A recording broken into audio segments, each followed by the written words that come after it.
Hello बच्चों, कैसे हैं आप सभी। तो आज हम लोग नर्वस सिस्टम को वन शॉट में करने वाले हैं।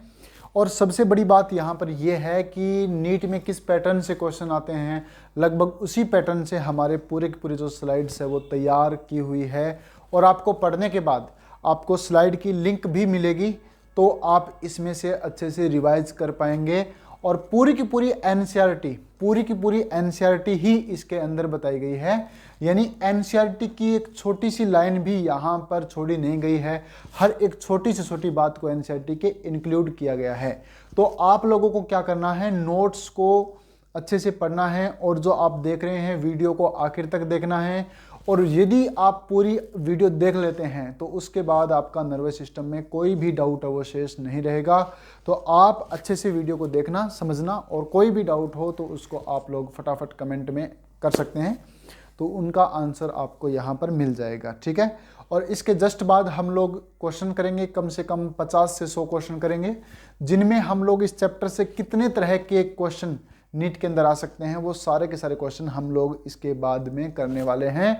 तो यानी कि आज के बाद आप इस वीडियो को जब देखते हैं उसके बाद आप बिल्कुल पूरी तरह से नर्वस सिस्टम से परिपूर्ण हो जाएंगे। आप महसूस करेंगे कि आपको पूरा का पूरा चैप्टर अच्छे से आता है। हमने पूरी स्लाइड इसी तरीके से तैयार की है कि आप लोगों के हर चीज़ अच्छे से प्रैक्टिकली समझ में आए, कुछ भी आपको रटना ना पड़े। ठीक है।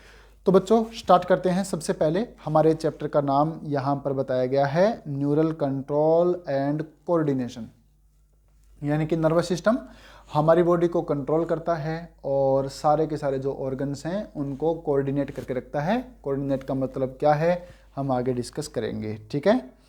देन बच्चों सबसे पहले हमारे चैप्टर की शुरुआत होती है नर्वस सिस्टम से। तो नर्वस सिस्टम क्या है?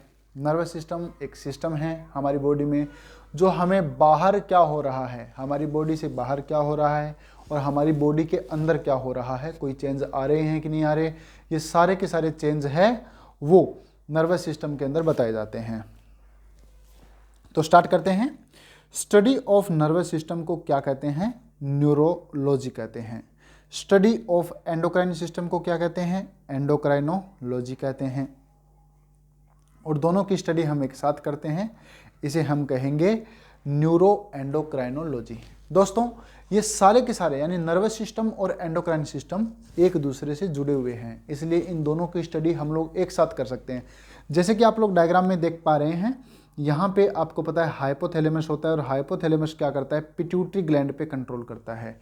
और आपकी जो पिट्यूटरी ग्लैंड होती है वो ग्लैंड क्या होती है कि आपकी बॉडी की जो सारी की सारी अदर ग्लैंड है उन पे कंट्रोल करती है। और आपकी बॉडी की जो ग्लैंड है वो आपके बॉडी में जो अलग अलग ऑर्गन्स होते हैं उनके फंक्शन को क्या करते हैं, कंट्रोल करते हैं। ठीक है। तो सबसे पहले नर्वस सिस्टम का ओरिजिन किससे होता है? सबसे अच्छा प्रश्न यहाँ से बनता है कि हम कहेंगे एम्ब्रियोनिक स्टेज में जो हमारे एक्टोडर्म बनती है उससे सबसे पहले न्यूरल ट्यूब बनती है और न्यूरल ट्यूब से क्या बनता है, नर्वस सिस्टम बनता है। आप डायग्राम में देख पा रहे हैं कि यहाँ पर ये सबसे बाहर की ओर एक लेयर है जिसका नाम है एक्टोडर्म।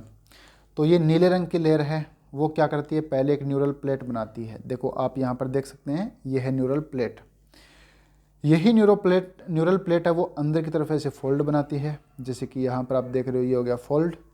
और यही फोल्ड है वो आगे चलकर एक न्यूरल ट्यूब बनाती है और ये जो न्यूरल ट्यूब है वही आगे चल के नर्वस सिस्टम को बनाती है।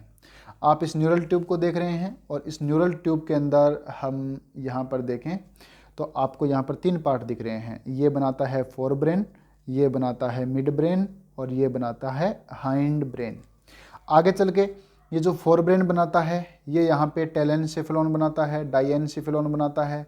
यानी यही स्वेलिंग, सबसे पहले क्या होता है चीज़ को ध्यान से समझिए कि एक न्यूरल प्लेट बनती है और न्यूरल प्लेट से बनती है न्यूरल ट्यूब। न्यूरल ट्यूब के आगे वाला जो पार्ट है उस पर स्वेलिंग आ जाती है और ये पीछे वाला पार्ट है वो ट्यूब की तरह रहता है। फिर आगे वाली स्वेलिंग है वो इस तरह से 1, 2 और 3 पार्ट में बंट जाती है। ऐसे 3 अलग अलग सेगमेंट इनके बन जाते हैं इस तरह से। यही तीनों segment fore brain, mid brain और हाइंड ब्रेन बनाते हैं। किस तरह से ये फोर ब्रेन बना रहे हैं, किस तरह से ये मिड ब्रेन बना रहे हैं, किस तरह से कौन कौन मिलकर ये हाइंड ब्रेन बना रहे हैं, ये सब हमें देखना है। बाकी का ये जो पार्ट बच गया यानी ये जो नीचे का ये जो पार्ट है ये आगे चलकर क्या बनाएगा, ये बनाएगा स्पाइनल कॉर्ड। ठीक है, तो बच्चों हमारी बॉडी के अंदर खूब सारी न्यूरॉन्स फैली रहती है। जहाँ पे आप देख रहे हैं ब्रेन है, ब्रेन के साथ जुड़ा हुआ पूरा पूरा स्पाइनल कॉर्ड, स्पाइनल कॉर्ड से निकलने वाली स्पाइनल नर्व और ब्रेन से निकलने वाली यहाँ पर क्रेनियल नर्व। आपसे यहाँ पर यह प्रश्न भी पूछा जा सकता है कि हमारे अंदर क्रेनियल नर्व कितनी होती है। तो बच्चों आपको क्रेनियल नर्व कभी भी याद करनी पड़े तो फालतू की यहाँ पे बातें याद रखने की ज़रूरत नहीं है। आपको याद रखना है PARAM। P का मतलब होता है पिसीज, A का मतलब होता है एम्फीबिया, R का मतलब रेप्टिलिया, A का मतलब एवीज और M का मतलब होता है मेमल्स। ठीक है, PA के अंदर कितना होता है, PA के अंदर हर किसी के अंदर 10 पेयर क्रेनियल नर्व होती है और राम के भीतर होती है 12 पेयर। बस इतनी बात आपको याद रखनी है। ठीक है, क्रेनियल नर्व क्या होती है, क्रेनियल नर्व का मतलब होता है हमारे ब्रेन से निकलने वाली नर्व, यानी ब्रेन से नर्व निकल के आंखों में जाती है, टंग के अंदर आती है ना, इन सभी जगहों पे जाती है, तो इन्हें हम लोग क्रेनियल नर्व कहते हैं। तो बच्चों आगे हम स्टार्ट करते हैं।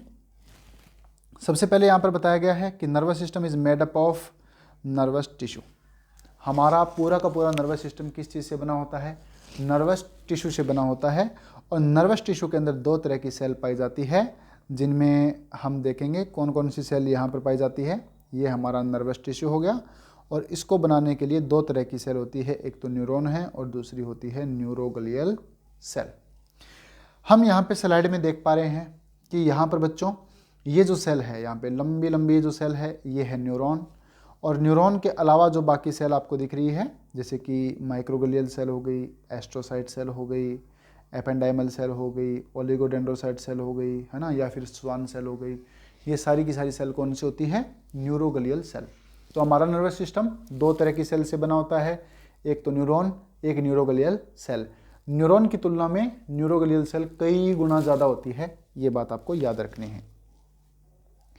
सबसे पहले यहाँ पर बताया गया है कि न्यूरॉन है वो नर्वस सिस्टम की स्ट्रक्चरल एंड फंक्शनल यूनिट है, यानी नर्वस सिस्टम में जितने भी काम होते हैं वो एक न्यूरॉन के लेवल पर ही होते हैं। सबसे पहले न्यूरॉन है वो किसके अंदर आई, सबसे पहले हाइड्रा यानी कि सिलेंट्रेटा के अंदर है वो न्यूरॉन का ओरिजिन हुआ।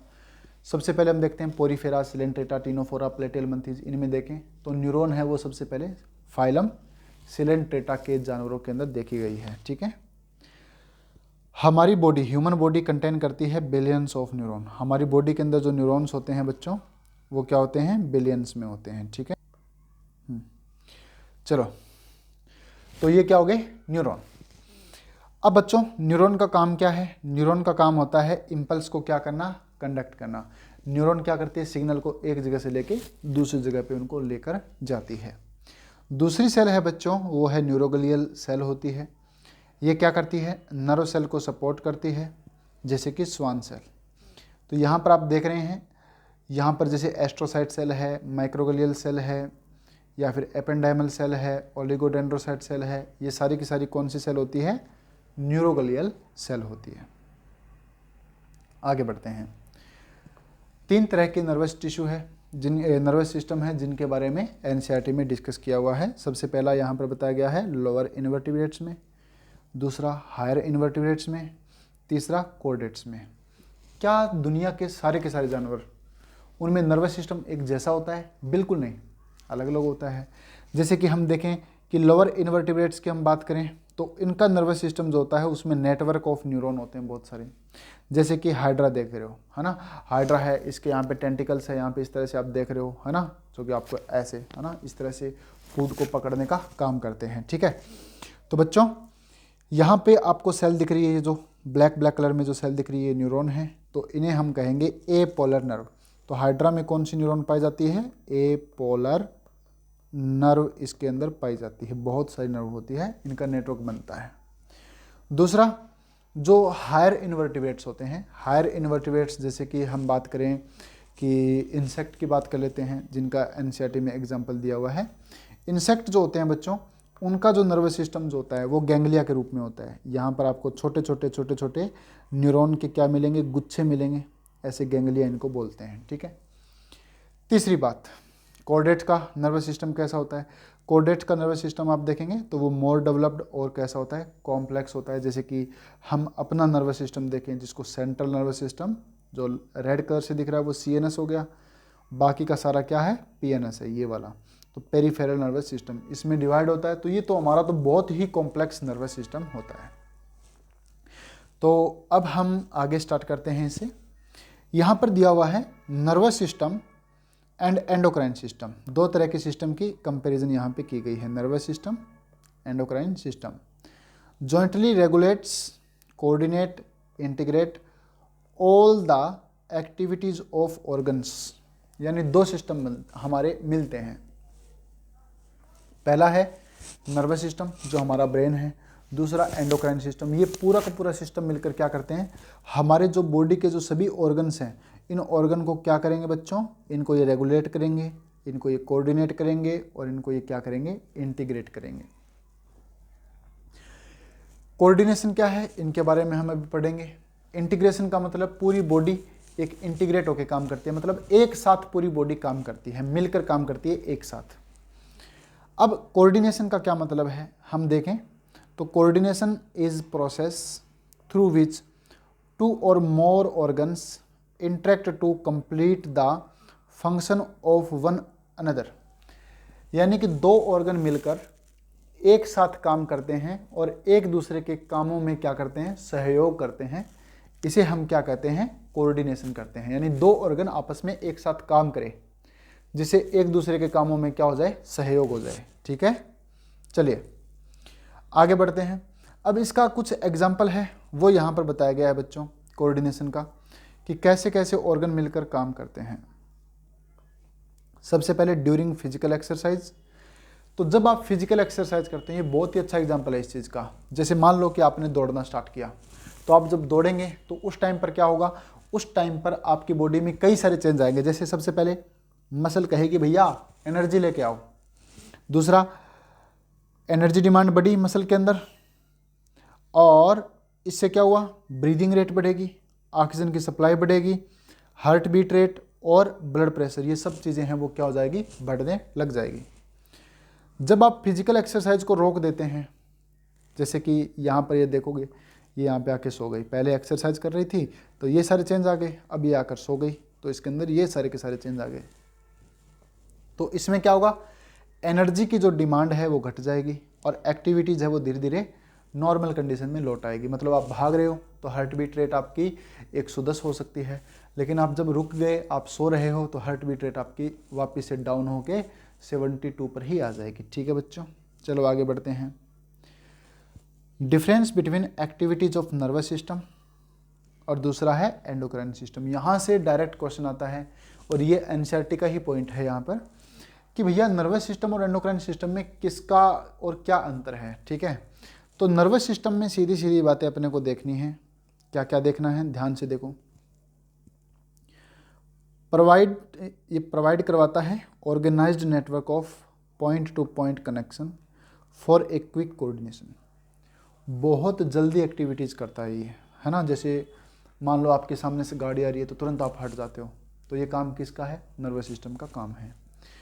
दूसरा, nervous system act as high speed and no delay service through impulse. Impulse बहुत तेज़ी से चलते हैं। मैंने आपको बताया था कि एक नर्व इम्पल्स की स्पीड कितनी हो सकती है ना। बताओ, आप अंदाज़ा लगाओ कि एक नर्व इम्पल्स है उसकी स्पीड कितनी तेज़ होगी। उसकी स्पीड होती है लगभग 100 मीटर से 120 मीटर पर सेकंड, यानी 100 मीटर। फुटबॉल का जो पूरा ग्राउंड होता है वो 100 मीटर का होता है। आप जब तक एक गिनते हैं तब तक यहाँ से लेकर वहाँ तक आप तक क्या आ जाता है? सिग्नल आ जाता है। तो इतनी तेज़ी से यहाँ पर सिग्नल क्या करते हैं? ट्रैवल करते हैं। ठीक है, और वहीं बेचारा एंडोक्राइन सिस्टम बहुत धीरे धीरे रुक रुक के काम करता है। एंडोक्राइन सिस्टम में क्या है? Activities slow then nervous system. Example इसका है प्रेगनेंसी। बहुत धीरे धीरे कंट्रोल जब करना हो तो एंडोक्राइन सिस्टम में वो काम करता है। तो इसमें जैसे कि प्रेगनेंसी है, पूरे के पूरे 9 महीने तक इन पे क्या करते हैं? कंट्रोल करते हैं। 9 महीने एंडोमेट्रियम को मेंटेन रखना, बच्चे का डेवलपमेंट करना पेट के अंदर, ये सारी की सारी बातें नर्वस सिस्टम एंडोक्राइन सिस्टम क्या करता है? कंट्रोल करता है। आगे हम बात करें endocrine system provide chemical integration through hormones. हमारा एंडोक्राइन सिस्टम क्या करता है, ये एक तरह से केमिकल इंटीग्रेशन प्रोवाइड करवाता है, किसके थ्रू, हॉर्मोन्स के थ्रू। हमारी बॉडी को एक करके रखता है, आप ग्रोथ कर रहे हैं, आपकी स्किन का कलर कैसा है ना, ये सारी की सारी चीज़ें, आपके अंदर कौन कौन से कैरेक्टर डेवलप हो रहे हैं, आपके अंदर दाढ़ी मूंछ हो सकता है आ रही है, आप यदि लड़की हैं तो आप में दाढ़ी मूंछ है वो नहीं आ रही है, तो ये सब चीज़ें हैं वो एंडोक्राइन सिस्टम का हमारे काम है, ठीक है। अब यहाँ पर आप देख सकते हैं नर्वस सिस्टम को काम करने के लिए क्या ज़रूरत पड़ती है, इम्पल्स की पड़ती है, और एंडोक्राइन सिस्टम को काम करने के लिए किसकी ज़रूरत पड़ती है, इसको हार्मोन की ज़रूरत पड़ती है। तो ये बातें आपको याद रखनी है। यहाँ से सिग्नल आएंगे और यहाँ से होते हुए सिग्नल है वो आगे जाएंगे और सेल तक पहुँच जाएंगे। ये ग्लैंड है, ये हार्मोन है वो ब्लड के अंदर डालेगी, और ब्लड से होते हुए सारे के सारे हार्मोन है वो नीचे आएंगे और आके इन हर एक सेल तक पहुँच जाएंगे, ठीक है। ये बातें आपको ध्यान रखनी है। फटाफट हम आगे बात करते हैं नर्व सेल के बारे में। नर्वस टिश्यू को बनाने के लिए दो तरह की सेल चाहिए। एक तो मेन सेल जो न्यूरॉन है, तो सबसे पहली चीज़ तो हमें क्या चाहिए, न्यूरॉन चाहिए। दूसरी, न्यूरॉन की हेल्प करने के लिए न्यूरोग्लियल सेल होती है, वो सारी की सारी सेल चाहिए। तो न्यूरोग्लियल सेल सपोर्ट करती है नर्वस सिस्टम की, लेकिन इम्पल्स कंडक्शन नहीं करती। चलो आप लोगों से एक क्वेश्चन पूछते हैं, आप मुझे बताइए क्या नर्वस सेल जो होती है, न्यूरॉन जो होती है, क्या वो डिवाइड कर सकती है? और यदि न्यूरॉन डिवाइड नहीं करती तो ब्रेन कैंसर क्यों होता है ना? एक बार फिर से, ब्रेन कैंसर क्यों होता है? यदि न्यूरॉन के अंदर डिवीजन नहीं होता तो ब्रेन कैंसर फिर कैसे होगा? तो आपको इसका आंसर देना है। फटाफट आप लोग कमेंट कीजिए, हम आगे इनके बारे में बात करेंगे, डिस्कस करेंगे, ठीक है। चलिए, तो पहले हम एक न्यूरॉन की बात करते हैं। हमारे शरीर की सबसे लंबी सेल कौन सी है? न्यूरॉन। हमारे शरीर की सबसे बड़ी सेल कौन सी है? न्यूरॉन। ये बहुत ज़्यादा स्पेशल सेल है। ये क्या करती है? ये किसी भी सिग्नल को डिटेक्ट करती है, रिसीव करती है, और उस सिग्नल को क्या करती है? ट्रांसमिट करती है। तीन काम। तो बच्चों फिर से हम लोग बात करते हैं कि एक जो न्यूरॉन होती है उसको हम लोग कैसे समझें, एक नर्व सेल को हम पढ़ना चाहें तो कैसे देखें। तो कोई भी न्यूरॉन होती है उसके दो पार्ट होते हैं। सबसे पहला जो पार्ट होता है बच्चों, उसे हम लोग कहते हैं सेल बॉडी, साइटोन या फिर सोमा। दूसरा जो पार्ट होता है उसे हम कहेंगे सेल प्रोसेसेस। यहाँ पे आप लोगों को क्या दिख रहा है? सेल बॉडी दिख रहा है, यानी ये जो पार्ट है बिल्कुल बड़ा सा पार्ट, इसे बोलेंगे सेल बॉडी, और इससे जो निकले हुए हैं सारे के सारे उन्हें हम कहेंगे सेल के प्रोसेसेस। ये बहुत सारे प्रोसेस है, एक लंबा सा प्रोसेस भी है, आपको देखो यहाँ पे। तो ये जैसे मेरा हाथ है, ये न्यूरॉन है ना। तो ये क्या हो गया? साइटोन, और इससे जो निकल रहे हैं वो क्या हो गए? सेल प्रोसेसेस हो गए। तो अब यहाँ पर हम देखें तो यहाँ पे सेल प्रोसेसेस क्या बहुत सारे हैं। जैसे ये यहाँ पर साइटोन हुआ, और यहाँ से जो निकल रहे हैं ये क्या हो गए? बहुत सारे सेल प्रोसेसेस हो गए। ये डेंड्रॉन है, और एक लंबा सा प्रोसेस होता है न्यूरॉन के साथ जुड़ा हुआ, जैसे कि यहाँ पर ये है, इसे हम क्या कहेंगे? एक्सॉन कहेंगे। एक्सॉन दो तरीके का हो सकता है, ये माइलिनेटेड भी हो सकता है और नॉन माइलिनेटेड भी हो सकता है। ये बात हमें याद रखनी है। आपको बच्चों दो बातें ध्यान रखनी है। आपसे बताओ, ये बातें ना पूछ सकते हैं, क्या पूछ सकते हैं कि डेंड्रॉन कैसे प्रोसेस है? डेंड्रॉन एफरेंट प्रोसेस है। कैसे प्रोसेस है? एफरेंट। जो साइटोन के भीतर लेके आए सिग्नल को उसे बोलेंगे एफरेंट प्रोसेस, और जो साइटोन से सिग्नल को बाहर लेकर जाता है उसे क्या बोलेंगे? इफेरेंट प्रोसेस बोलेंगे। ये बात हमें याद रखनी है। अब बच्चों हम एक नर्वस टिश्यू को देखेंगे। एक बहुत ही सुंदर सा डायग्राम यहाँ पर बनाया गया है। इस डायग्राम में आप देख रहे हो कि ये हमारे पास एक्सॉन है। इस तरह से एक एक्सॉन के चारों तरफ एक परत होती है जिसे हम कहेंगे एंडोन्यूरियम, जो इसको क्या करेगी? बाद में इसको पूरी तरह से इस तरह से पूरे के पूरे एक्सॉन को ऊपर से क्या करेगी? कवर करेगी। मतलब हालांकि सबसे पहले एक्सॉन होता है, एक्सॉन के ऊपर माइलिन शीथ होता है, माइलिन शीथ के ऊपर यहाँ पे स्वान सेल होती है जिसे हम लोग न्यूरिलेमा कहते हैं, और उसके बाद में यहाँ पर क्या पाई जाती है? एंडोन्यूरियम नाम की परत पाई जाती है। जैसे यहाँ पर ये परत आप देख रहे हो, इस परत का नाम क्या होता है? एंडोन्यूरियम होता है, येलो वाली का, ठीक है। अब ऐसे ऐसे बहुत सारे नर्व के पूरे फाइबर मिलते हैं, और मिलकर एक पूरा का पूरा जो इनको कवरिंग जो बना रहा है, इस कवरिंग को हम लोग क्या कहेंगे? इस कवरिंग को हम लोग कहेंगे यहाँ पर पेरिन्यूरियम। तो ये हो गई यहाँ पर पेरिन्यूरियम। तो इसकी जो कवरिंग है ये रही, इसे बोलेंगे पेरिन्यूरियम। सबसे बाहर की ओर क्या हो गया, एपिन्यूरियम हो गया। ठीक है, तो यहाँ से आपसे प्रश्न कैसे पूछा जाएगा, यहाँ पर बिल्कुल सीधा सा प्रश्न आपसे पूछा जाएगा कि बताओ बच्चों, एक न्यूरॉन के अंदर अलग अलग तरह की जो लेयर है, इन लेयर को हमें क्या करना है, बाहर से अंदर की ओर या फिर इनसाइड टू आउटसाइड आपको बताना है। तो सबसे पहले हम क्या कहेंगे, इनसाइड टू आउटसाइड यदि हमसे पूछें तो हम कहेंगे सबसे पहले क्या होता है बताओ, इनसाइड टू आउटसाइड बताओ। तो हम कहेंगे सर सबसे पहले आता है यहाँ पर एंडोन्यूरियम, उसके बाद कौन आता है, पेरिन्यूरियम, उसके बाद कौन आ रहा, एपिन्यूरियम आ रहा है। ठीक है, ये सबसे बाहर की परत है, इस परत को हम बोलेंगे एपिन्यूरियम। बच्चों, एक जो डायग्राम हमारे एनसीईआरटी में दिया हुआ है, सेम डायग्राम हमने यहाँ पर लगाया हुआ है। इस डायग्राम में हम क्या देख रहे हैं, सबसे पहले देखो ये है डेंड्राइट्स, हमें पता है ये सारे के सारे येलो कलर में जो बनाए हैं ये क्या हैं, डेंड्राइट्स हैं। ठीक है, दूसरे नंबर पे क्या है, निसिल ग्रेन्यूल्स। इसके अंदर ग्रेन्यूल्स पाए जा रहे हैं, इन्हें कहेंगे निसिल ग्रेन्यूल्स। यहाँ से क्वेश्चन कैसे आएगा बताओ बच्चों, निसल ग्रेन्यूल्स हैं वो न्यूरॉन के कौन से पार्ट में नहीं होते। तो हम कहेंगे सर निसल ग्रेन्यूल है वो न्यूरॉन के एक्सोन के अंदर नहीं होते। ये जो पूरा का पूरा एक्सोन है यहाँ से लेकर यहाँ तक, इसमें निसल ग्रेन्यूल नहीं है। डेंड्रॉन के अंदर भी निसल ग्रेन्यूल होते हैं। इसके अलावा जो सेल बॉडी है, जैसे आप यहाँ पर सेल बॉडी को देख रहे हो, इस सेल बॉडी के अंदर भी क्या है, निसल ग्रेन्यूल्स हैं। इसके अलावा यहाँ पर एक्सोन दिख रहा है, एक्सोन के अलावा यहाँ पे स्वान सेल है जो यहाँ पे एक्सोन के ऊपर इसको कवर कर रही है, ये हमें दिख रही है। माइलिन शीथ जो स्वान सेल के जस्ट नीचे की ओर होता है, माइलिन शीथ, वो भी हमें दिख रहा है। नोड ऑफ रेनेवियर जो यहाँ पर जो माइलिन शीथ के बीच में गैप होता है, इसे नोड ऑफ रेनेवियर बोला गया, दिख रहा है हमें। एक्सोन के टर्मिनल बिल्कुल लास्ट के अंदर यहाँ पर दिए हुए हैं, और यहाँ पर जो बल्ब लाइक स्ट्रक्चर दी हुई है इसे हमने क्या कहा है, सिनेप्टिक नोब कहा गया है। और ये एक न्यूरॉन का क्या है, डायग्राम है। तो यहाँ पे सबसे खास चीज़ क्या है, निसल ग्रेन्यूल्स। निसल ग्रेन्यूल क्या है, ये कहाँ कहाँ होते हैं और कहाँ नहीं होते, याद रखना है। अब बात करते हैं फटाफट साइटोन की।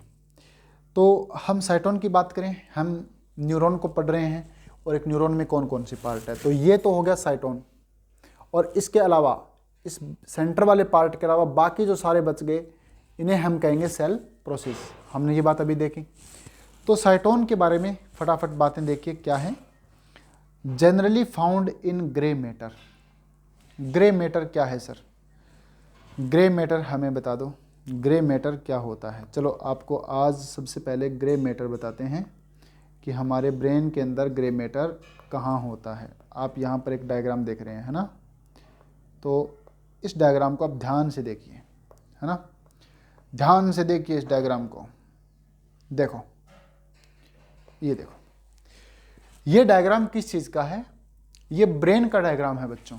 हमने ब्रेन को इस तरह से काटा हुआ है और इस पूरे पूरे ब्रेन में हमें दो तरह के मैटर दिखाई देते हैं, यानी कि दो तरह के पार्ट है वो दिखाई देते हैं। देखो एक पार्ट ये है बच्चों सबसे बाहर की ओर, ये जो पार्ट है ये हमें क्यों दिख रहा है, कैसा दिख रहा है, ये हमें बात करें। ये देखो ये जो कलर है ये कलर होता है ग्रे, तो इसे कहेंगे ग्रे मैटर, ठीक है। और इसके नीचे का जो पार्ट आप देख रहे हो इसे कहेंगे वाइट मैटर, क्योंकि ये हमें कैसा दिख रहा है, वाइट। जैसे ये जो पूरा का पूरा पार्ट है जो हमें कैसा दिख रहा है, ये जो पार्ट है भीतर का ये हमें दिख रहा है वाइट कलर का, तो इसे हम क्या कहेंगे, वाइट मैटर। लाइन क्या है हमारी कि साइटोन होते हैं न्यूरॉन के, वो generally found in grey matter. ये कहाँ पाए जाते हैं, ग्रे मैटर के अंदर पाए जाते हैं। मतलब कि हमारे पास मान लो एक न्यूरॉन है, जैसे हमारे पास एक न्यूरॉन है और न्यूरॉन में ये हो गया न्यूरॉन, और न्यूरॉन से कौन निकला, न्यूरॉन से निकला एक्सोन। तो यहाँ से जाएगा एक्सोन और एक्सोन यहाँ से होता हुआ ब्रेन में, इधर से होता हुआ ये जो वाइट वाइट वाला रास्ता है इस रास्ते से आएगा इधर, इस तरह से, ठीक है। तो ये कह रहा है कि ब्रेन के अंदर या हमारे नर्वस सिस्टम पे कहीं पर भी ग्रे मैटर दिखाई दे रहा है, तो उसका मतलब हमें ये समझना चाहिए कि वहाँ पर कौन है, बताओ, साइटोन हो सकते हैं। कौन हो सकते हैं? साइटोन। तो हमने पहली बात देखी, हमारे ब्रेन में ग्रे मैटर क्यों पाया जाता है? ग्रे मैटर पाया जाता है साइटोन के कारण, ठीक है। दूसरा पॉइंट हम देखते हैं यहाँ पे। तो ये तो हमारा हो गया ब्रेन, ठीक है। चलो बच्चों, अब हम यहाँ पर दूसरा पॉइंट भी फटाफट देख लेते हैं, ठीक है। Round and large nucleus. साइटोन के अंदर क्या होता है? एक बड़ा सा इस तरह का लार्ज न्यूक्लियस है इसके अंदर। All typical cell organelles like ER, Golgi complex, mitochondria, ये सारे के सारे इसके अंदर होते हैं। अब ये सारे के सारे हैं, लेकिन कौन नहीं है यहाँ पे? सेंट्रियोल नहीं है। तो हम कहेंगे कि एक्सॉन, हमारा जो न्यूरॉन है, उस न्यूरॉन का जो साइटोन होता है, उस साइटोन में सारे के सारे सेल ऑर्गेनल्स हैं। कौन सा सेल ऑर्गेनल नहीं पाया जाता? तो हम कहेंगे सर यहाँ पे कौन सा सेल ऑर्गेनल नहीं है? सेंट्रियोल नहीं है। सेंट्रियोल नहीं है, देन न्यूरॉन क्या नहीं कर पाएगा? डिवीजन नहीं कर पाएगा। हम इसके बारे में भी बात करेंगे अभी। दूसरी बात, हाँ जी, तो हम अब अपना दूसरा पॉइंट देखते हैं, ठीक है। दो स्पेशल तरह के सेल ऑर्गेनल है वो न्यूरॉन में पाए जाते हैं। सबसे पहला यहाँ पर पाया जाता है निसल ग्रेन्यूल्स और दूसरा पाया जाता है न्यूरोफाइब्रिल्स। तो ये बहुत अच्छा प्रश्न यहाँ पे बन रहा है। क्या बन रहा है? आपसे प्रश्न पूछा जाएगा कि बताओ बच्चों, ऐसे कौन कौन से सेल ऑर्गेनल्स हैं जो सिर्फ और सिर्फ न्यूरॉन के अंदर ही पाए जाते हैं और किसी भी सेल के अंदर नहीं पाए जाते? तो हम कहेंगे कि सर एक तो है निसल ग्रेन्यूल्स और दूसरे कौन है? न्यूरोफाइब्रिल्स हैं। अब निसल ग्रेन्यूल क्या होते हैं? ER और राइबोसोम होते हैं। ER है और उस ER के ऊपर राइबोसोम चिपक गया। जैसे मान लो ये ER है और इस ER के ऊपर ये कौन आ गया? राइबोसोम आ गया। तो इस ER के ऊपर राइबोसोम, ये है राइबोसोम और ये क्या हो गया यहाँ पे? ER। इन दोनों को मिला के हम लोग क्या कहेंगे? निसल ग्रेन्यूल। तो सीधी सी बात है, जहाँ पर राइबोसोम वहाँ पर प्रोटीन सिंथेसिस। तो इसका काम क्या है? प्रोटीन का सिंथेसिस करना। ये रहा। न्यूरोफाइब्रिल्स क्या हैं? जैसे आप मान लो कि कोई वायर देखते हैं, है ना, कोई भी आप वायर देखते हैं, तो वायर के ऊपर के आप कवर को हटाएंगे तो उसके अंदर बहुत पतले पतले छोटे छोटे क्या होते हैं? फिलामेंट्स निकलते हैं। तो वो जो फिलामेंट्स होते हैं, इसी तरह के फिलामेंट्स हैं, वो न्यूरॉन के अंदर पाए जाते हैं, जिन्हें हम क्या कहते हैं? न्यूरोफाइब्रिल्स।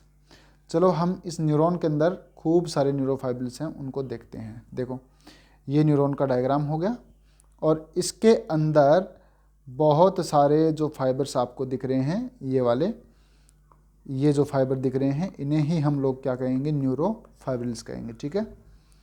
तो ये हो गए यहाँ पर न्यूरोफाइब्रिल्स। काम क्या है? इम्पल्स को एक जगह से दूसरी जगह पर लेकर जाना। Centriole absent, then nerve cell cannot divide after embryonic development and least power of regeneration neuron के अंदर पाई जाती है। भाई बहुत ही जोरदार बात कही है। नर्व सेल डिवाइड क्यों नहीं करती? क्योंकि नर्व सेल के पास क्या नहीं है? सेंट्रियोल नहीं है। तो फिर मैंने आपसे प्रश्न पूछा था कि ब्रेन में कैंसर कैसे होता है? ब्रेन में कैंसर कभी भी न्यूरॉन सेल के अंदर नहीं होता, वो हमेशा न्यूरोगलियल सेल के भीतर होता है। न्यूरोगलियल सेल के अंदर क्या होता है? कैंसर होता है। ये बात आपको याद रखनी है। न्यूरॉन इसलिए बेचारे रीजनरेशन नहीं कर सकती। किसी के मान लो कोई चोट लग गई, गिर गया, है ना, तो नर्वस सिस्टम में यदि चोट लग गई तो वो हो सकता है कोमा में चला जाए और वापस कभी भी ठीक ना हो, क्योंकि नर्व सेल है वो वापस रिपेयर नहीं करती है या बहुत कम रिपेयर करती है। लीस्ट रीजनरेशन इसके अंदर पाया जाता है। Nucleus of nerve cell contains Barr body.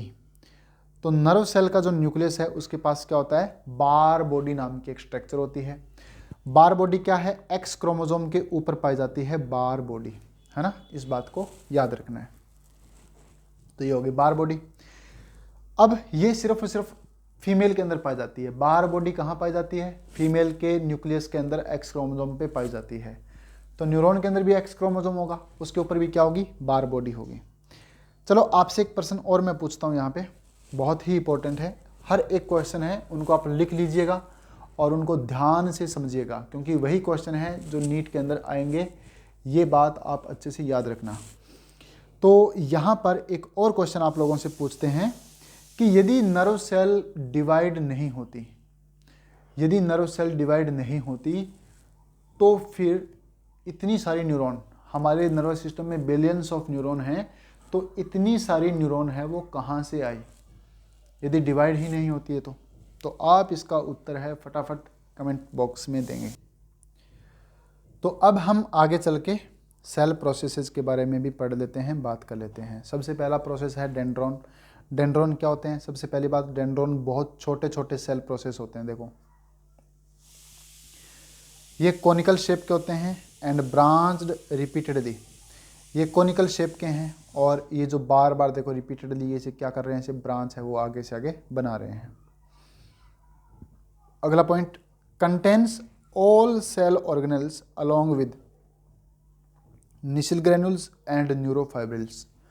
तो डेंड्रॉन के अंदर पूरे के पूरे सेल ऑर्गेनेल्स होते हैं, जैसे कि निसिल ग्रेनुल और न्यूरोफाइब्रिल्स भी इसके अंदर पाए जाते हैं, ये बात याद रखनी है,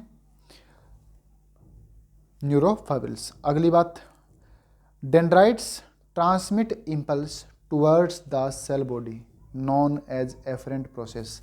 इन्हें एफरेंट प्रोसेस क्यों कहते हैं, इसका मैंने आपको बता दिया कि ये जो हमेशा जो सिग्नल को लेके आते हैं वो न्यूरॉन के अंदर की तरफ लेकर आते हैं। तो ये यहाँ पर न्यूरॉन हैं, ये न्यूरॉन के अंदर की ओर ही लेके आते हैं। देखो साइटोन के अंदर की ओर सिग्नल लेके आ रहे हैं, तो साइटोन में सिग्नल लेके आ रहे हैं, देन इन्हें क्या बोलेंगे, एफरेंट प्रोसेस बोलेंगे। दूसरी बात करें एक्सॉन की, एक्सॉन के अंदर क्या है, पहला सबसे लंबा प्रोसेस है और इसकी थिकनेस क्या है, सिमिलर है। इनमें क्या था, ये कोनिकल शेप का था, पहले एंटीरियर पार्ट जो था इसका वो बिल्कुल पतला था और इसका बेस क्या था, मोटा था, है ना। जैसे इनको हम ध्यान से देखें ना तो देखो इसमें क्या है, एंटीरियर पार्ट पतला और बेस यहाँ पर मोटा होता जा रहा है ऐसे।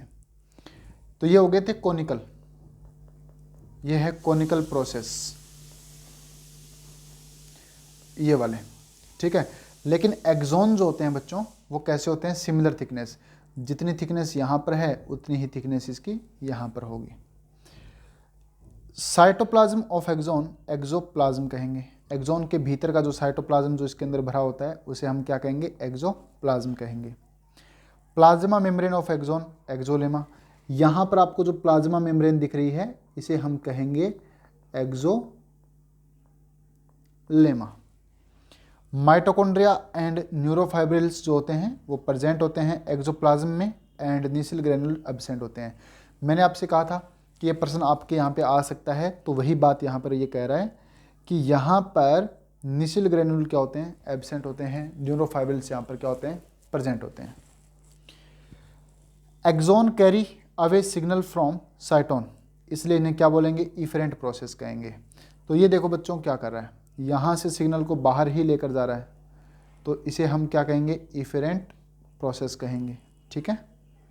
बस इतना ही है इसमें। आगे बात करते हैं, terminal branches of axon known as telodendria. तो एक्सॉन की जो लास्ट में जो ब्रांचेज आपको दिख रही है, ये देखो लास्ट में आके एक्सॉन ब्रांच बना रहा है, तो इन्हें ब्रांचों को क्या बोलेंगे, टीलोडेंड्रिया कहेंगे। Synaptic knob contains synaptic vesicle and mitochondria. तो अब टीलोडेंड्रिया को आप ध्यान से देखेंगे, देखो लास्ट में तो ये फूले हुए दिखाई दे रहे हैं, तो इन्हें हम क्या कहेंगे, सिनेप्टिक नॉब कहेंगे। और सिनेप्टिक नॉब के अंदर दो जरूरी चीज़ें बोल रहा है ये, एक तो माइटोकॉन्ड्रिया कह रहा है और दूसरी क्या कह रहा है, सिनेप्टिक वेसिकल्स हैं वो यहाँ पर पाई जाती है। तो ये दो चीज़ें हैं वो यहाँ पर पाई जाएगी, जिनके बारे में हम अभी बात करने वाले हैं। आगे देखिए, आगे यहाँ पर बताया गया है कि सिनेप्टिक वेसिकल्स होती हैं वो न्यूरोट्रांसमीटर से भरी रहती है। तो इन सिनेप्टिक वेसिकल्स में क्या चीज़ होती है बताओ, न्यूरोट्रांसमीटर पाए जाते हैं बहुत सारे। तो बच्चों अब हम बात करेंगे न्यूरोट्रांसमीटर की। तो सबसे पहले मैं आपको थोड़ा सा यहाँ पर इनके बारे में बता और देता हूँ। जैसे कि ये कह रहा है कि कोई भी न्यूरॉन है ना, जैसे यहाँ पर एक न्यूरॉन है, ये लास्ट में आ गई, लास्ट में जो ब्रांच बन रही है उन्हें क्या बोलेंगे, टेलोडेंड्रिया। और यहाँ पर ये क्या है, सिनेप्टिक नोब। एक सिनेप्टिक नोब को हम ध्यान से बनाएं तो ये हो गई सिनेप्टिक नोब।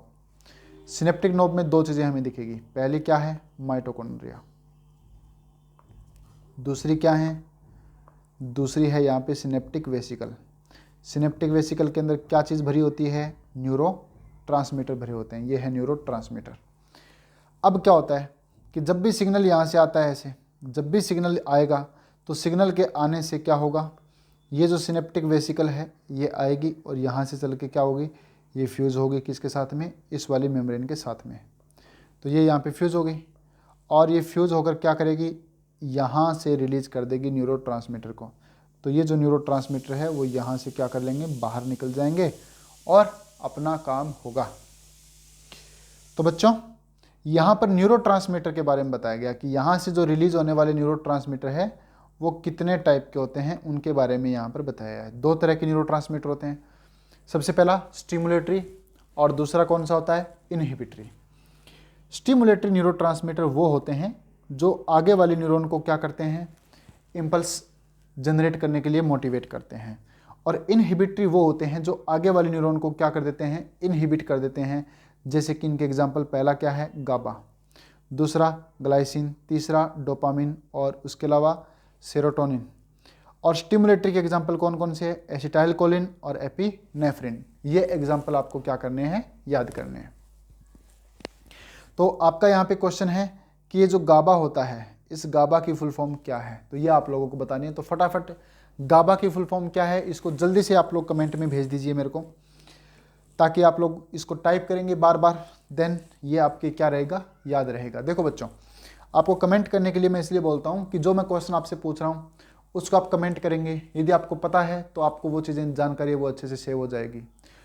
और यदि आपको पता नहीं भी है तो वो जानकारी जो है वो आप इधर उधर से देख के यदि आप इसमें टाइप करके भेजोगे, देन वो आपके परमानेंटली मेमोरी के अंदर फिट हो जाएगी। देन आपको जो भी एक्शन के लिए बोला जाए आप फटाफट उसको कर दिया करो। तो सबसे पहली बात बच्चों, खूब सारे न्यूरोट्रांसमीटर होते हैं जो यहाँ पर इन्वॉल्व हो सकते हैं। दो तरह के न्यूरोट्रांसमीटर हो सकते हैं, जिन्हें एक तो कहेंगे स्टिमुलेटरी और दूसरा क्या होगा, इनहिबिटरी। देखो मैं आपको इनके बारे में समझाता हूँ। जैसे मान लो ये पहले वाली न्यूरॉन है और इसका ये टेलोडेंड्रिया है, लास्ट में ब्रांचेज को क्या बोलेंगे, टेलोडेंड्रिया। यहाँ पे है सिनेप्टिक नोब, ये आगे वाले न्यूरॉन है, इधर से है ना, इसके डेंड्रॉन है इसे। तो अब क्या होगा, यहाँ से वेसिकल निकलेगी, वेसिकल से केमिकल रिलीज होंगे जिन्हें न्यूरोट्रांसमीटर कहते हैं, और वो आगे वाले न्यूरॉन के ऊपर जाकर जुड़ेंगे। ठीक है, इसे देखना है। दो तरीके के हो सकते हैं, यहाँ से सिग्नल आ रहा है और यहाँ से न्यूरोट्रांसमीटर रिलीज हुआ, तो हो सकता है इसको स्टिमुलेट कर दे और हो सकता है इसको इनहिबिट कर दे। तो जो न्यूरोट्रांसमीटर दूसरे वाले को स्टिमुलेट करे तो वो स्टिमुलेटरी होंगे, दूसरे वाले को इनहिबिट करे तो इनहिबिटरी होंगे। यदि इस न्यूरॉन को स्टिमुलेट करेंगे तो आगे ये इम्पल्स को कंडक्ट करेगी, यदि इसको इनहिबिट करेंगे तो वो जो सिग्नल यहाँ से इस तक आया था यहीं पर ही खत्म हो जाएगा। ठीक है, तो जैसे आप यहाँ पर देख रहे हो कि किसी भी न्यूरॉन में यहाँ पे प्रोसेसिंग हो रही है, प्रोसेसिंग होने के बाद में फटाफट ये सिग्नल को यहाँ पर लेके भाग रही है एक्सॉन, और यहाँ पर आके सिग्नल को जो वेसिकल्स हैं, ये वेसिकल्स हैं यहाँ पर, ये सिग्नल को क्या कर रही है, यहाँ पर रिलीज कर रही है सिनेप्टिक क्लिफ्ट में। और यहाँ पे आगे वाले न्यूरॉन हैं, उनके रिसेप्टर होते हैं और वो रिसेप्टर इनको क्या करते हैं, पकड़ते हैं। जैसे यहाँ पर आप देख सकते हैं, पहले वाले न्यूरॉन के लास्ट वाला देखो, ये डेंड्रॉन हो गया यहाँ पे, है ना, ये हो गया यहाँ पे डेंड्रॉन, और डेंड्रॉन के अलावा ये हो गया आगे वाले न्यूरॉन का क्या, synaptic knob. Synaptic knob axon के साथ भी जुड़ सकता है, सिनेप्टिक नोब है वो डेंड्रॉन के साथ भी जुड़ सकता है। चलो आगे बात करते हैं। हाँ जी, यहाँ से बात करते हैं। Axon is functional process of neuron, ये बात आपको याद रखनी है। एक्सॉन और न्यूरिलेमा दोनों मिलकर क्या करते हैं, नर्व फाइबर बनाते हैं।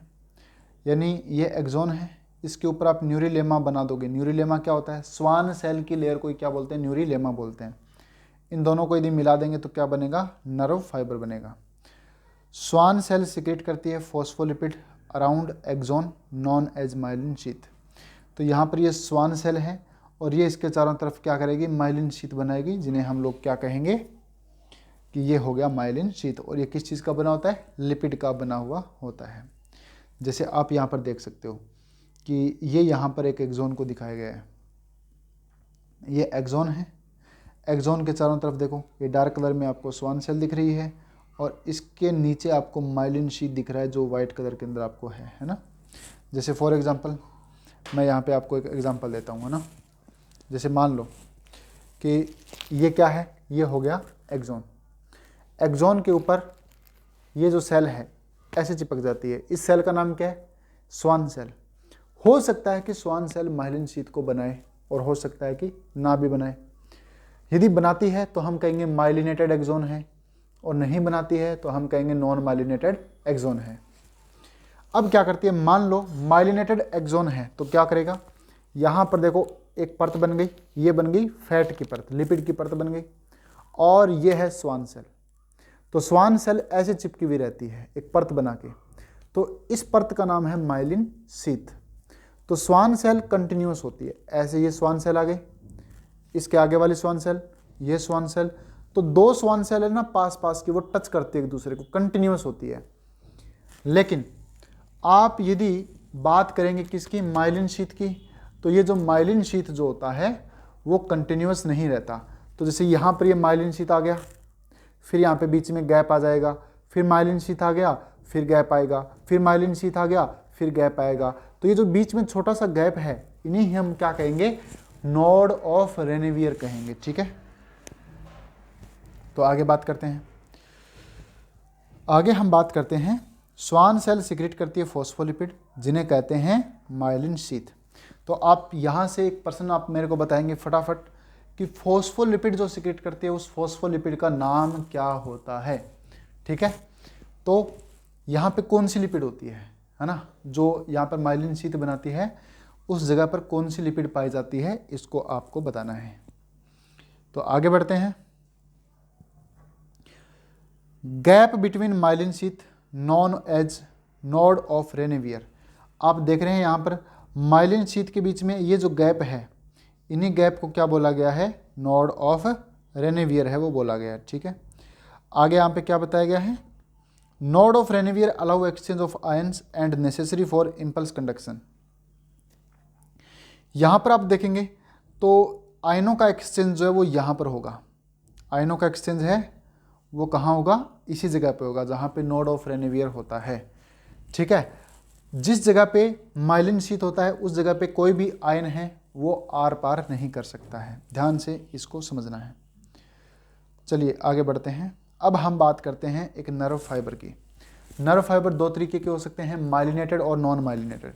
माइलिनेटेड वो होता है जिसके चारों तरफ माइलिन शीथ होता है, और नॉन माइलिनेटेड वो होता है जिसके चारों तरफ माइलिन शीथ नहीं होता। जैसे इसके चारों तरफ माइलिन शीथ है, इसके चारों तरफ माइलिन शीथ है वो नहीं है। अब अगली बात, माइलिन शीथ फॉर्मिंग सेल्स कौन कौन सी होती है, तो इन सीएनएस ओलिगोडेंड्रोसाइट और इन पीएनएस कौन होती है, स्वान सेल। यानी कि सीएनएस के अंदर जो होती है उन्हें कहेंगे ओलिगोडेंड्रोसाइट, और पेरिफेरल नर्वस सिस्टम में होती है उन्हें क्या कहेंगे, स्वान सेल कहेंगे। तो ये दोनों बातें ही बहुत ज़्यादा इंपॉर्टेंट है, ये ओलिगोडेंड्रोसाइट और ये Schwann cell. Spread of impulse conduction is more fast than non myelinated nerve fibre. ये कह रहा है माइलिनेटेड के अंदर क्या होता है, नॉन माइलिनेटेड की तुलना में स्पीड बहुत ज़्यादा होती है।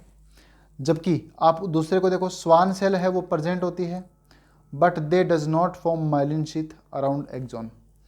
दो बातें हैं कि यहाँ पर आपने देखा था कि एक एक्सोन है, उस एक्सोन का ऊपर जो स्वान सेल होती है वो स्वान सेल होती है बस, वो माइलिन शीथ बना भी सकती है और हो सकता है कि वो ना भी बनाए। यदि बनाती है तो माइलिनेटेड नर्व हो गया, और नहीं बनाती तो नॉन माइलिनेटेड नर्व हो गया।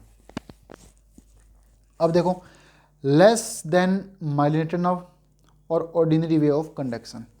अब ये इम्पल्स कंडक्शन की बात बता रहा है। माइलिनेटेड नर्व के अंदर बहुत फास्ट होता है और नॉन माइलिनेटेड में स्लो होता है, पर इतना स्लो नहीं होता। मैंने आपको कहा नर्व इम्पल्स है वो 100 से 120 मीटर पर सेकंड तक ट्रेवल कर सकता है, इतनी स्पीड इसकी हो सकती है, ठीक है। तो आप देखना कि माइलिनेटेड में 120 मिलेगा और नॉन माइलिनेटेड में 100 मिलेगा मीटर पर सेकंड, ठीक है। इतना ही अंतर होता है, लेकिन फिर भी देखा जाए तो तुलना में कम है। इसमें सॉल्टेटरी कंडक्शन होता है इम्पल्स का, और इसके अंदर ऑर्डिनरी कंडक्शन जो हमने भी देख लिया है। Appear white and found in white matter, और ये जो है वो appear grey and found in grey matter. इनके बारे में हम बात करेंगे जस्ट। सबसे पहले आप इन दोनों के अंदर डिफरेंस देखिए। हमारे पास दो न्यूरॉन हैं, एक के ऊपर माइलिन शीथ है और एक के ऊपर माइलिन शीथ नहीं है। तो जिनके ऊपर माइलिन शीथ होता है उनमें क्या होता है, इंपल्स है वो सिर्फ और सिर्फ नोड ऑफ रेनेवियर पर ही बनेगा। यहाँ पर बीच वाली जगह पर सिग्नल है वो नहीं बनेगा, यानी कि प्लस और माइनस किसी भी तरह के कोई भी चार्ज यहाँ पे दिखाई नहीं देंगे। तो यहाँ पर इंपल्स यहाँ से कूद के यहाँ पे आ गया, यहाँ से यहाँ पे आ गया, यहाँ पे यहाँ पे, यहाँ से यहाँ पे, तो इनकी स्पीड बहुत ही ज़्यादा हो जाती है। जबकि यहाँ पे बहुत धीरे धीरे चलता है। यहाँ पे क्योंकि यहाँ से ऐसे गुजरना पड़ता है, इसको नॉन माइलिनेटेड नर्व में क्या करना पड़ता है, ऐसे गुजरना पड़ता है, ऐसे गुजरना पड़ता है। तो इसकी जो स्पीड जो होती है वो क्या हो जाती है, बहुत ही स्लो हो जाती है, ठीक है। इस बात को ध्यान में रखना है। तो इसे बोलेंगे सॉल्टेटरी कंडक्शन। सॉल्टेटरी कंडक्शन का मतलब होता है इस तरह से उछल उछल कर इम्पल्स चलते हैं, यानी इम्पल्स जो होते हैं वो कहे जाते हैं उछल उछल कर चलते हैं, है ना। यहाँ से यहाँ पे आ गए, यहाँ से यहाँ पे आ गए, यहाँ से यहाँ पे आ गए और यहाँ से यहाँ पे आ गए। चलिए आगे बात करते हैं। ये कहाँ कहाँ पाई जाती है, स्पाइनल कॉर्ड और क्रेनियल नर्व में होती है, और ये कहाँ पे होती है, सोमैटिक नर्वस सिस्टम के अंदर ये पाई जाती है। अब फटाफट बात कर लेते हैं फंक्शन ऑफ माइलिन शीथ। पहला काम क्या है, आयनिक एक्सचेंज को क्या करना, रोकना। दूसरा काम है स्पीड को क्या करना, इम्पल्स की जो कंडक्शन की स्पीड है उसको बढ़ा देना। Help in regeneration of neuron, and ये हीट का क्या करता है, इंसुलेटर है, हीट को आर पार नहीं आने देता। चलो अब आपसे मैं यहाँ पे कुछ क्वेश्चन करता हूँ। चलो आप मुझे एक बात बताओ कि हमारे पास दो तरह की न्यूरॉन है, एक है माइलिनेटेड नर्व और दूसरी है नॉन माइलिनेटेड नर्व। तो आप क्या मुझे बता सकते हैं कि कौन सी न्यूरॉन के अंदर कम एनर्जी की जरूरत पड़ेगी, मतलब इंपल्स को ट्रेवल करवाने के लिए कम एनर्जी चाहिए, कौन सी न्यूरॉन में कम चाहिए, आप बताओ फटाफट। क्या आप बता सकते हैं? यदि आप नहीं बता सकते तो आप देखिए, दो बातें हैं। यदि मान लो मेरे पास एक ये न्यूरॉन है और एक ये न्यूरॉन है, इस पे यदि मैंने माइलिन शीथ लगा दिया, यहाँ पे इसको मैंने कवर कर दिया पूरा, फिर यहाँ से मैंने इसको कवर कर दिया, यहाँ से कवर कर दिया, जबकि ये वाली कवर नहीं है, तो क्या होगा बताओ? तो होगा क्या, सिग्नल है वो यहाँ से यहाँ पे आएगा, यहाँ से यहाँ पे आएगा और यहाँ से कूद के आगे जाएगा। तो चैनल जो है, जो एनर्जी को यूज करते हैं, जिनके कारण प्लस और माइनस के चार्ज आते हैं, तो वो चैनल इसमें ना इतनी दूरी के अंदर होते हैं, इतनी ही दूरी के अंदर होते हैं चैनल, जहाँ पे आयनों को फटाफट एक्सचेंज करके इम्पल्स को आगे ले जाते हैं। तो जितने कम चैनल उतनी ही कम एनर्जी यूज होगी, और जितने ज़्यादा चैनल, जितने ज़्यादा पंप, उतनी ही ज़्यादा एनर्जी यूज होगी। यहाँ पर क्या होता है, यहाँ पे माइनस आ गया, बाहर की तरफ प्लस आ गया, या कभी प्लस आ गया अंदर, कभी बाहर माइनस आ गया। तो इस पे क्या होता है, हर जगह चैनल होते हैं। ये पूरी की पूरी मेम्ब्रेन है ना, वो चैनल से, पंप से, इनसे भरी होती है। तो यहाँ पर इतनी दूरी के अंदर जो चीज़ है, वहाँ पर ये पूरी के अंदर ये उतनी चीज़ है। तो जितनी एनर्जी यहाँ पे लग रही है, यहाँ पर जितनी एनर्जी लग रही है, उतनी एनर्जी इसके हर एक जगह पे कोने कोने पे लग रही है।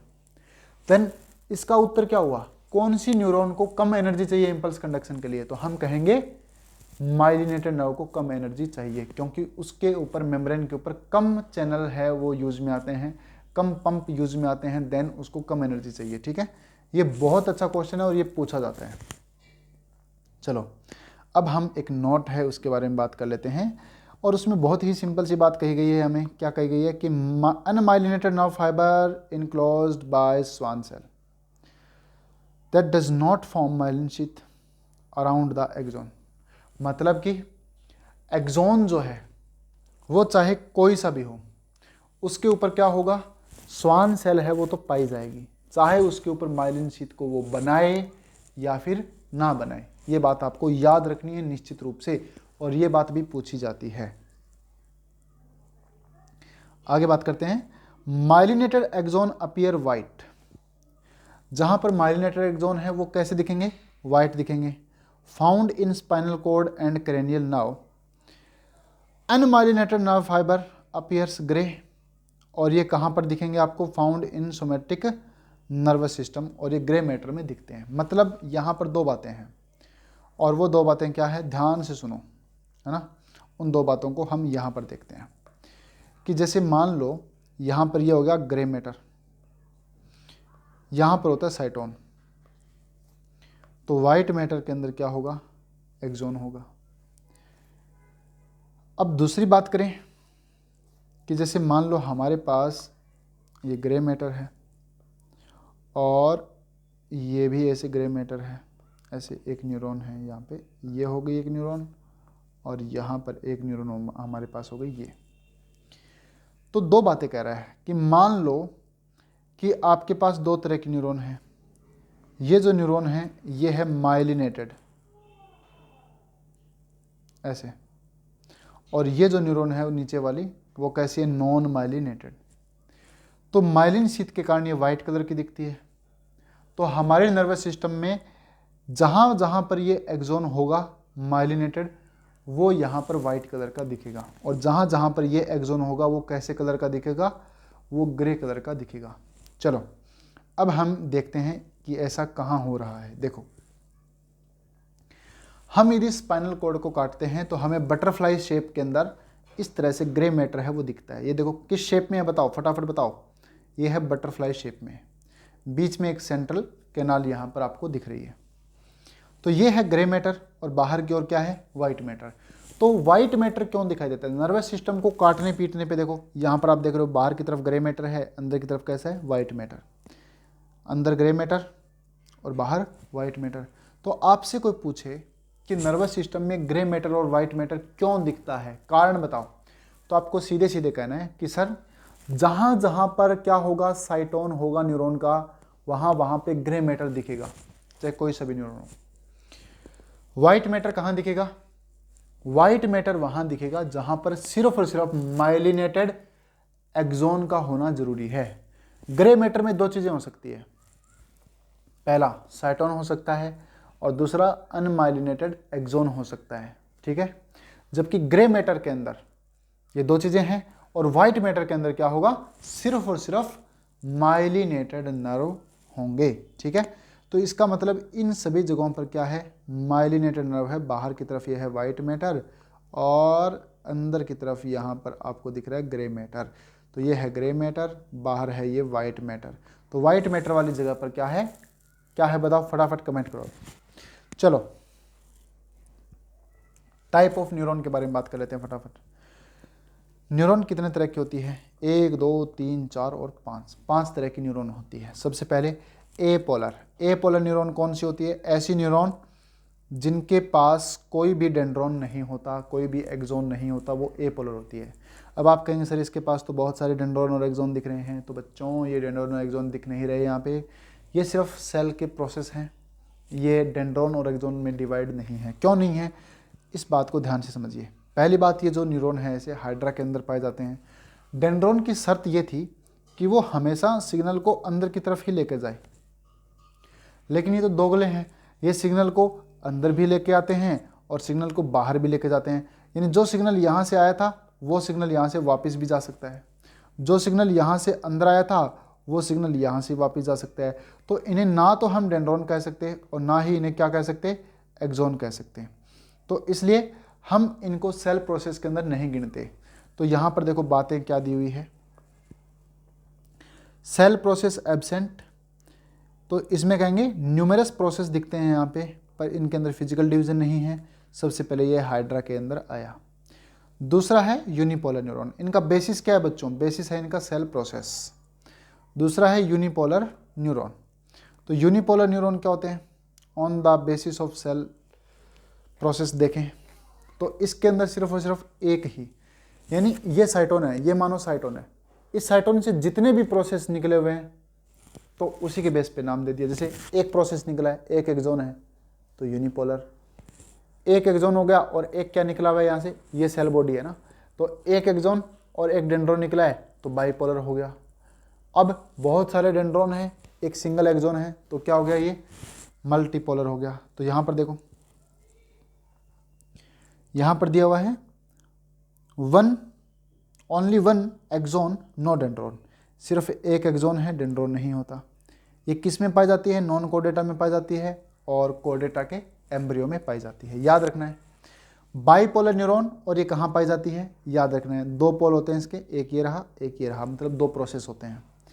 मल्टीपोलर में ये बहुत सारे प्रोसेस हो गए और एक ये हो गया, एक एक्सॉन बहुत सारे डेंड्रॉन, याद रखना है। और ये है सूडो यूनिपोलर। ये न्यूरॉन कहाँ होती है, तो सूडो यूनिपोलर न्यूरॉन हमारे पाई जाती है dorsal root ganglia of spinal cord के अंदर पाई जाती है। तो बच्चों यहां पर सबसे इंपॉर्टेंट क्या है, इनके एग्जाम्पल्स को याद करना। इन एग्जाम्पल्स को आप अच्छे से याद करेंगे क्योंकि ये एग्जाम्पल्स बहुत ज़्यादा इंपॉर्टेंट है, dorsal root ganglia of spinal cord. ठीक है, चलो अब हम आगे बढ़ते हैं। अब हम बात करते हैं बच्चों type of neuron on the basis of function. किस फंक्शन के बेस पे देखें, सिग्नल को ब्रेन के अंदर लेके जा रही है या ब्रेन से बाहर लेके आ रही है, इस बेस पे भी हम लोग न्यूरॉन को डिवाइड कर देते हैं। तो पहला न्यूरॉन देखो कौन सा होता है, सेंसरी। सेंसरी का मतलब होता है जो सिग्नल को क्या करे, हमेशा सीएनएस में लेके जाए। दूसरी होती है मोटर, जो सीएनएस के अंदर सिग्नल को वापस क्या करे, जो सिग्नल को लेकर आए, है ना, सीएनएस से सिग्नल को ऑर्गन्स में लेकर आए, तो उन्हें क्या बोलेंगे, मोटर बोलेंगे। तीसरे इंटरन्यूरॉन होते हैं जो हमारे सिर्फ और सिर्फ सीएनएस के अंदर बहुत ज़्यादा मात्रा के अंदर पाए जाते हैं, उन्हें बोलते हैं मोटर न्यूरॉन। तो सिग्नल ब्रेन में या सीएनएस में लेकर जाए तो सेंसरी नर्व या एफरेंट नर्व, बाहर लेके आए तो मोटर नर्व, और इनके बीच वाला न्यूरॉन कौन सा होता है, इंटर न्यूरॉन होता है। ठीक है, अच्छा अभी हमने बात की थी, एक न्यूरॉन देखा था, कौन से वाला, ये वाला, क्या नाम था इसका, इसका नाम था सूडो यूनिपोलर न्यूरॉन। कहाँ पाया जाता है, ये रहा, इसे बोलते हैं डोर्सल रूट गैंग्लिया। तो आपसे प्रश्न पूछा जाए कि बच्चों डोर्सल रूट गैंग्लिया क्या है ऑफ स्पाइनल कॉर्ड का, तो ये स्पाइनल कॉर्ड है सर। स्पाइनल कॉर्ड के अंदर ये रिसेप्टर आप देख रहे हो, एक न्यूरॉन अंदर जा रही है सिग्नल को लेकर ऐसे, तो यहाँ पर ये जो गुच्छा बना हुआ है इसे हम बोलेंगे गैंग्लिया। तो ये हो गया डोर्सल रूट गैंग्लिया और ये हो गया वेंट्रल रूट, ये डोर्सल रूट ये ventral root. Dorsal root ganglia में यहाँ पर ये डोर्सल रूट के अंदर डोर्सल रूट गैंग्लिया है वो पाया जाता है। ठीक है, हमेशा याद रखना कि डोर्सल वाली साइड से वो सेंसरी होगी और जो वेंट्रल वाली साइड होगी वो कैसी होगी, मोटर होगी, जिनका हम आगे भी डिस्कस करेंगे। अब हमारा टॉपिक है फंक्शनल प्रॉपर्टी ऑफ न्यूरॉन। एक न्यूरॉन है उसकी फंक्शनल प्रॉपर्टी क्या है, कैसे वो काम करती है। फंक्शनल प्रॉपर्टी ऑफ न्यूरॉन में सबसे पहले एक्साइटेबिलिटी, न्यूरॉन को एक्साइट किया जा सकता है, वो इम्पल्स को कंडक्ट कर सकती है। ऑल या फिर नन रूल, या तो स्टिमुलस दोगे तो सिग्नल को ट्रैवल करवाएगी, लेकर जाएगी, स्टिमुलेट करेगी, या फिर नहीं करेगी, इसे बोलते हैं ऑल या फिर नन रूल। शर्त क्या है कि आपको स्टिमुलस है वो थ्रेशोल्ड वैल्यू का देना है। तो यदि आप न्यूरॉन को थ्रेशोल्ड वैल्यू का स्टिमुलस देते हो देन वो न्यूरॉन क्या करेगी, सिग्नल को आगे लेकर जाएगी। आगे है सम्मेशन। सम्मेशन का मतलब क्या होता है, मिलना। जैसे फॉर एग्जांपल एक न्यूरॉन है हमारे पास, देखो ध्यान से देखो, ये एक न्यूरॉन है ऐसे, और हमने क्या किया, इस न्यूरॉन को स्टिमुलेट किया, इसके बहुत सारे डेंड्रॉन हैं, इसको भी स्टिमुलेट किया, इसको भी किया, इसको भी किया, इसको भी किया, इसको भी किया, तो सारे के सारे स्टिमुलेट होंगे और सब अपना स्टिमुलेशन जो है वो यहाँ पर लेके आएंगे, एक्सॉन तक लेके आएंगे, इस वाली जगह तक लेके आएंगे। तो सभी का सिग्नल है वो यहाँ पर क्या हो गया, मिल गया। इस जगह को बोलते हैं एक्सॉन, एक्सॉन हिलॉक। ये जो गला है ना एक्सॉन का, इसे बोलते हैं एक्सॉन हिलॉक। तो यहाँ पर सारे सिग्नल आके मिलते हैं, इसी को क्या बोलते हैं, सम्मेशन बोलते हैं। जैसे मान लो कि यहाँ पे मैंने +5 +5 +5 +5 +5 मिलीवोल्ट का सिग्नल दिया, तो यहाँ पर 5 10 15 20 25, तो यहाँ पर +25 का सिग्नल है वो आके यहाँ पे मिल जाएगा। तो इसे ही हम लोग क्या कहेंगे, इसे ही हम लोग कहेंगे सम्मेशन, यानी सिग्नल का मिलना ही सम्मेशन होता है। ठीक है, आगे वन वे कंडक्शन बहुत जरूरी है और काफ़ी बार यहाँ से क्वेश्चन आते हैं, वन वे कंडक्शन क्या है। तो हम कहेंगे सर न्यूरॉन में जो सिग्नल्स होते हैं वो हमेशा ऐसा ही होता है कि वो एक ही डायरेक्शन में जाए। इसे हम क्या कहेंगे, वन वे कंडक्शन कहेंगे। इसके लिए दो चीज़ें जिम्मेदार है। सबसे पहली चीज़ कौन है, सबसे पहली चीज़ है केमिकल सिनेप्स। तो सबसे पहला जो जिम्मेदार है इसके लिए वो है केमिकल सिनेप्स, ये है सबसे पहले नंबर पे। और दूसरे नंबर पर है हाइपर पोलराइजेशन या फिर रेफ्रैक्टरी पीरियड, ये आता है दूसरे नंबर पे। तो प्राथमिकता इसको देनी है, ये भी इसका एक कारण हो सकता है। तो बच्चों, न्यूरॉन वन वे कंडक्शन करती है, यानी सिग्नल डेंड्रॉन से साइटोन में आएंगे, साइटोन से एक्सोन में। जैसे सिग्नल है पहले डेंड्रॉन से रिसीव होंगे, फिर आएंगे साइटोन में, और साइटोन से एक्सोन में, इस डायरेक्शन में जाएंगे। सिग्नल कभी भी इधर से इधर नहीं आ सकते, ठीक है। लेकिन एक यहाँ पर बात ध्यान रखना कि सिनेप्स जो होते हैं वो दो तरह के होते हैं। सिनेप्स जो होते हैं वो दो तरीके के होते हैं, एक तो होता है केमिकल और एक होता है इलेक्ट्रिकल। केमिकल सिनेप्स में हमेशा जहाँ पर भी केमिकल सिनेप्स होगा वहाँ पे वन वे कंडक्शन होगा, और जहाँ पर भी इलेक्ट्रिकल सिनेप्स होगा वहाँ पर जो कंडक्शन है वो बाई डायरेक्शनल हो सकता है। क्योंकि इलेक्ट्रिकल सिनेप्स में क्या होता है, इस तरह से चैनल होते हैं, इस तरह के क्या होते हैं, चैनल होते हैं। तो सिग्नल इधर भी जा सकता है और इधर भी जा सकता है। लेकिन केमिकल सिनेप्स में क्या होता है कि पहले वाले न्यूरॉन है, इससे क्या निकलेंगे, न्यूरोट्रांसमीटर निकलेंगे, और दूसरे पे वाले पे रिसेप्टर होते हैं, इस पे आके जुड़ते हैं। देन सिग्नल हमेशा ऐसे ही जाएंगे। कभी भी ये वाली दूसरे वाली न्यूरॉन है वो कभी भी न्यूरोट्रांसमीटर को रिलीज नहीं कर सकती है, ठीक है।